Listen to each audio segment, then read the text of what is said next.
తులసి మొక్కను ఏకాదశి నాడు తెచ్చుకొని ద్వాదశి నాడు నాటడం సర్వోత్తమం.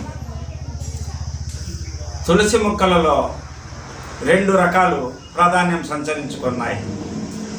కృష్ణ తులసి, శ్రీ తులసి. ఇవి 2. కృష్ణ తులసి విష్ణువుకు సంకేతమైతే శ్రీ తులసి లక్ష్మీదేవికి సంకేతం. కావున మనం ఈ రెండిటిని కలిపి ఒకే చోట నాటినప్పుడు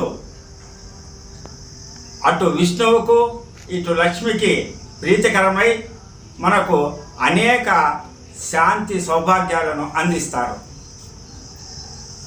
తులసి కోటలో వేసే మన్ను శుభ్రంగా ఉండాలి.